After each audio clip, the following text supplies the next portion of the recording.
Hey everyone, my name is John Thornhill and I'm the producer of Dark Age of Camelot. And today I'm going to show you guys an overview of our brand new RVR zone, Ellan Vannin. This zone is part of our 1.119 patch that just hit our Pendragon test server, so if you haven't checked it out, please do. There will be some playtests announced next week and the week after that you guys can come on and check it out in a real-ish RVR setting. In this video, I'll be flying around the zone on our internal server and giving you all a bit of a tour and an in-depth look at some of the new mechanics involved in the zone. First of all, the name Ellan Vannin is a direct translation from the Manx language, M-A-N-X, which literally means Man Island. It's a reference to the real Isle of Man in the Irish Sea between England and Ireland that has a rich history of Viking, English, and Celtic invasions and settlements. And so a lot of the features on the island will actually reference those real historical sites. A couple things you'll notice before I start flying around the zone. The first major thing you'll notice is there's some awesome textures on this zone. Our artists have worked really hard making new textures that give each realm a distinctive feel. So you have that lush grass in the Hibernian side, you have the snow-capped mountains and the evergreens on the mid side, and then you have the picturesque Scottish Highland look on the Albion side. In addition to the textures in the zone, there have also been a bunch of hand-placed ruins, buildings, towers, and other fixtures that are designed to help facilitate fun gameplay and brand new strategies in RVR. The second thing you'll probably notice about the zone is how the layout has changed from the old Aggermon Island. If you'll remember back to Aggermon, the zone first of all had 2 mile gates. Ellan Vannin only has 1 mile gate per realm. You can see them here, here, and here. Aggermon also tended to funnel players into the center area because it was so hilly and the rest of it wasn't all that navigable. And that's one of the main things we tried to address with Ellan Vannin, making the terrain and layout as open and navigable as possible while still being varied and interesting. The third thing that you'll notice, and it's related to the layout improvements, is that we tried to give a nod to just about all playstyles on the island. Solo players and small mans will have quests, objectives, and protection in the ruins sprinkled around the edges of the zones and at the docks. You can see the edges here, and then the 2 docks. The dock icons have been added so you can see which realm owns it. They start out as neutral, but as you play and you capture them, they'll go to the familiar colors of the realms. Groups, full groups, and roaming groups will have these large open outskirt areas on the 3 sides of the map. There are very minimal obstructions there and wide open spaces and very conducive to roaming, as well as on top of the central plateau and in these valleys that surround the plateau. And you'll see that as I fly around in a little bit. Large forces will have the main underground keep, Knockmeal, to take, as well as the 3 capturable towers that connect to the keep for reporting purposes. And they'll also have the 2 docks, which have a new boat path or new boats that will actually carry double the amount of the normal boats in the rest of the frontiers. So you can take 32 people on these boats instead of the 16 normally. So tons of options for all 3 playstyles. Should be a lot of fun. The last major difference you'll notice in Ellan Vannin, and in my opinion the coolest, is the actual underground keep itself. This underground keep area right here, and there's 2 tunnel entrances, 1 and 2, are seamless. There's no zoning required, no teleporting required. You can run from the terrain up here and right into the tunnel, and you're in the tunnel, and then you're underground in a wide open cavern. The cavern looks fantastic. Our artist did a great job building this for us, and it really looks beautiful, and you'll see it as I fly around it a little bit. Taking this keep, Knockmeal, will not be easy. The keep, as you can see on the Realm War, starts off as a neutral keep. The Lord Room encounter is actually the culminating encounter for our Otherworlds campaign that's been running since July. This is going to be Chapter 10 of that campaign, and that encounter is only available when the keep is neutral.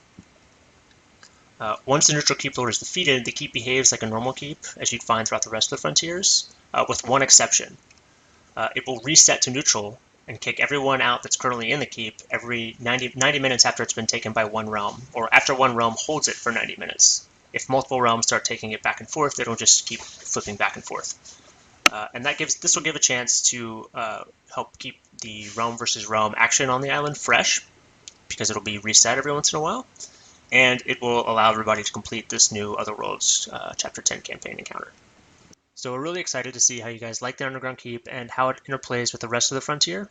One other thing that it does is if your realm is able to capture it and all 3 of the towers, you can then port to an enemy realm's center keep if you take all 3 of its towers as well. And this is previously a keep that other enemy realms have not been able to teleport to. So yes, there'll be a short amount of time to do it, but if you can time it right, you can take this keep and have a direct port into an enemy realm at their center keep. So a little bit of incentive to take the keep there for a large force. So that's a quick overview for you, and now let's dive into flying around. All right, so here's the Albion entrance to the Ellan Vannin Island. Let's head up this hill to the Malgate. Straight up to the Malgate. It's very similar for all 3 realms, this setup. You have some added ruins at each Malgate now, and the ruin towers, the ruin labyrinth towers, to help give the Malgate a little bit more of a defensive structure. And so, like I mentioned earlier, we reduced the number of Malgates for each realm from 2 to 1 on Ellan Vannin, and this creates more of a choke point. But we also realized that a choke point can be a little bit prohibitive, and so we've actually added a 2-way path around each Malgate. You can see on the maps as well. And these paths can be accessed from this side and from this side. And the trick is that you can see the entrance to the path from the Malgate. So there's no surprise really for a realm flanking you, but it's a lot harder to defend 2 choke points than it is to defend 1. And so we want to have this balance and this interplay here of flanking maneuvers and being able to get around a camped Malgate, but also not making it too easy. So the other thing we've added behind each Malgate is a 1-way portal location. It's 1 way because you have to take a portal ceremony from your relic gates to get here, and then the other reason it's 1 way is because once you're up here, you can't port out, you can't go back, and you have to go down this hill. And this hill is actually 1 way at the top. It's kind of like a Darkness Falls staircase where you go down this hill and then you can't go back up. And then you go down this hill and you can't go back up. Once you're down this hill, you can go down and up as much as you want. We're also going to be adding in some anti-siege restrictions here, so you won't be able to place siege and camp a 1-way portal location, and you won't be able to build siege on the top end and attack players down below. So this 1-way portal area is designed to help reinforce your forces on Ellan Vannin. The most practical way, and I'll bring up the Realm War menu window to show you this, is to take the ruin towers like you can now. These will let you instantaneously port in from the Realm Portal Stone, no big deal, no portal ceremony required. However, the portal ceremony will speed up based on the amount of towers your realm owns. So if you own 0 towers, the portal ceremony will actually only take 30 seconds. If you own all 3 of your towers, the portal ceremony will take 5 minutes. And this is designed, again, to help the underpopulated or this realm that's losing the battle on Ellan Vannin to resupply and reinforce themselves. So each realm kind of works the same way in that regard. All right, so let's venture into the rest of the island. So as you come in, you can see that there are some wide open kind of thoroughfares. This main thoroughfare, you can go northwest to Midgard, or you can go straight west to Hibernia from Albion's side.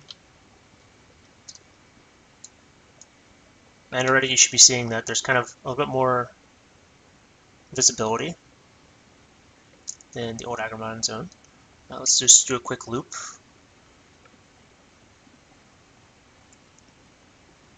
You can see the valley, and there's the top of the plateau, and then also here's the Midgard Malgate and entrance. Here's the 2-way path around the Malgate. So then we come in and we do the rest of the loop down to Hibernia.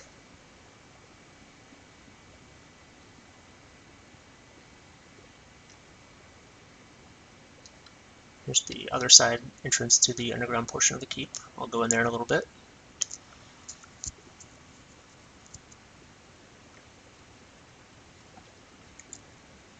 And here is Hibernia's Malgate, and Ruin Tower, and 2-way path. And there's the 1-way portal area.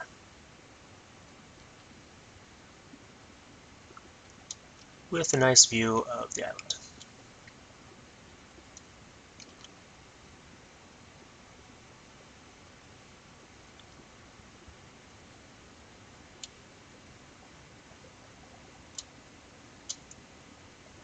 Alright, so let's check out the outskirt areas.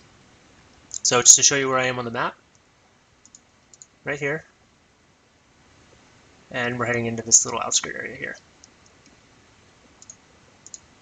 So you'll notice that the southern portion of the map no longer has docks, like the old Agramon zone. Here you can see some ruins real quick.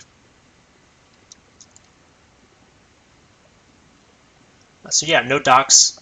This southern area, some more ruins, is designed to be a little bit more open than the other outskirt areas, and there's not really any sort of large force objective down here, like the docks. So it's really good for roaming groups. It's a little bit flatter than the others too.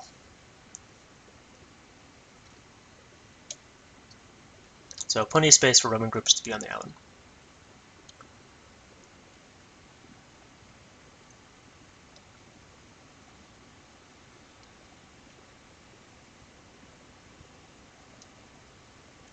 And we'll just check out all the outskirt areas real quick and the 2 docks, and then we'll go into the underground keep. So here's some more ruins. As you can see, there's an otherworldly essence down there. Each ruin area will have a chance to spawn an otherworldly essence, a doppelganger, or a otherworldly ore. We're also thinking about adding in the repair supplies to the dock locations and the rubble around the central plateau up here. The same rubble and supplies from the ruin keeps and the maze areas. So here's another ruin town over there. And let's check out the docks. So the docks have been a big focus here. We want these areas to be very fun areas to fight in, not just have a single little old pier like that we used to have, but actually have a full-fledged dock or shipyard kind of thing going on. So we have some towers added, some merchant stalls, some boats. So it should be a much more dynamic area to fight, and both docks have been given this kind of treatment. And the last outskirt area. We're in the northwest part of the zone. And here's a very familiar Starlight Lake, as well as some more ruined towns.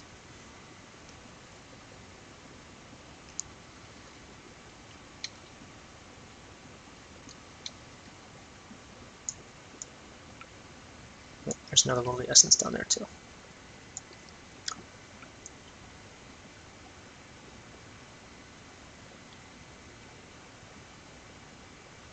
Alright, so as you can see, the plateau is very large, wide open, plenty of spaces for fights. And these towers are tight spaces that small mans and groups can hole up in if they're trying to hide from a large force or defend themselves. There's also a lot of cool gameplay to be had around the actual tunnel entrances themselves.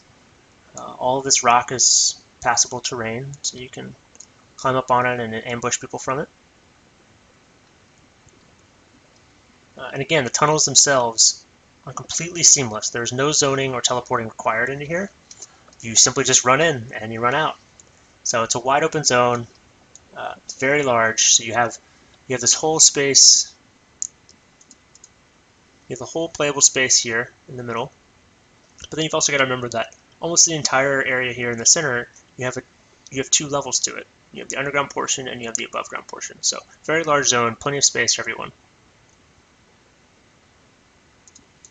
All right, so let's head in.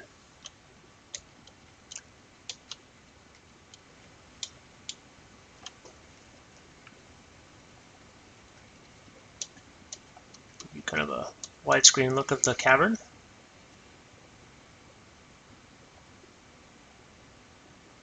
So pretty large underground area, very large underground cavern. The artists have done a great job making this look very epic, very ancient. So here's the keep itself. You have the outer gate, and then you have the inner gate. You have the walls. Players can stand on these. So there's staircases inside, and you can defend against attackers from here. Siege tent hook points. And then we also added some water down below, so if you fall, you don't take falling damage, and there's ramps to get back up. We also added some postern doors here, so if you're of the defending realm and you fall off, you can get back in. There's no way to get down unless you fall. You can only go back into the keep if you own the keep. And then the ramp here for the main attacking area. One thing we changed with this keep was we didn't want to have a traditional keep style where you have a normal wall with ramparts and parapets. We have a lot of those in the game already, so we wanted to do something different where we have a ledge and an open, kind of a chasm. So it's a little bit different dynamic. You're casting down on people still, but it definitely feels different when you're fighting in it. The inside of the courtyard feels a little bit more familiar with the keep wall and the courtyard, but there are no siege hook points or NPC hook points, so all the siege you place, you got to bring yourself. So there you have it, guys. That's the new zone, Ellan Vannin. I'm not going to show you the Lord Room fight because you're going to have to log in and play it yourself, but it's very epic, and we're very much looking forward to seeing some epic battles on this new island, and hearing your feedback and seeing how we can improve it. So thanks for listening. Stay tuned. We'll have some play tests coming in the next week or so. Thanks, guys. Bye.